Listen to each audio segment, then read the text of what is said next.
आताच हे आहे ना सगळं काही करू शकतं, पण आमच्या आजोबा सारखं आहे ना भूताला तंबाखू नाही मागू शकत. तर नमस्कार, मी अनिकेत साबळे. आजच्या नवीन ब्लॉग मध्ये तुमचं सगळ्यांचं स्वागत. आता तुम्ही म्हणता एवढे मोठे पैशाचे डिगले तुम्ही गाडीत घेऊन हिंडता, नेमकं तुला रातचं बीच हिंडताना कुठं पिशवी गावली काय? तर असा काही विषय नाही. इथं आहे ना चहाची 90 पिऊन आणि लोकाला पाजून ना मोकार बोकांडी कर्ज झालं. म्हणून ज्या बँकेचं आजपर्यंत तुम्ही नाव ऐकलं नाही ना, त्या बँकेत मी आज कर्ज काढलं होतं. आणि बँकेतून घरी जात असताना एमजीला म्हणलं आपला काही बँकेवर भरोसा नाही, म्हणून आम्ही दोघांनी भरधाव रस्त्यावर गाडी एका कडेला दाबली आणि सगळ्या पैशांवर आम्ही दोघांनी थुका लावून एक एक हात आणला. कारण विषय कसा आहे, पैसे मोजताना जर विषय गंभीर झाला तर तुमच्या भावाला डायरेक्ट किडनीतच अटॅक आला आणि त्यात एवढे पैसे सोबत होते. म्हणून कोणत्या गोष्टीचा विचार न करता आम्ही दोघांनी डायरेक्ट घर गाठायचं ठरवलं. घरी जाऊन आवरून मुकादमाने मी पुन्हा एकदा कॉलेज रोडला आलो आणि कॉलेज रोडला यायचं पण काहीतरी कारण होतं. आणि तुम्हाला तर माहिती आपण काही मोगाम पुढं काही हिंडत नसतो, म्हणून खोमण्या अन्नाच्या दुकानावर आम्ही सगळ्यांनी एक एक चहाची 90 लावली. आणि तसं तर गाडी अभिषेकनी ना घरच्या दिशेला वळून ठेवली होती, पण माझी नजर नसताना मुकादमा आणि त्याच्या डोळ्यात काहीतरी चकमक झाली आणि या दोघांनी ना माझी इच्छा नसताना गाडी डायरेक्ट कॉलेज रोडला नेली. आणि तुम्ही हे पण पाहू शकता कॉलेज रोड म्हणल्यावर माझ्या तोंडावरती किती दुःख होतं, कारण आज काय कॉलेज रोडला माझं काय काम नव्हतं. म्हणून आज घ्यानं ना द्यानं फुकटचं कंदील लावून येणं अशी माझी गंमत झाली. तरी पण या दोघांच्या आनंदात माझा आनंद मानला आणि या दोघांसोबत पुढला प्रवास चालू ठेवला. कोणाला पेन घ्यायचा आता?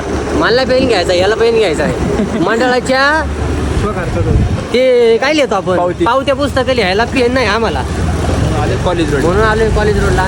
कॉलेज रोडला हिंडायच्या नादात पेन घ्यायचं लक्षातच नाही राहिलं. मग काय आले घरी आणि तेवढ्यात आपल्याला भेटायला 100 किलोमीटर लांबून आपले अक्षय शेट आले होते आणि आपल्याला पाहून काय म्हणतात ते पहा. व्हिडिओ काढणार का? नाही रे.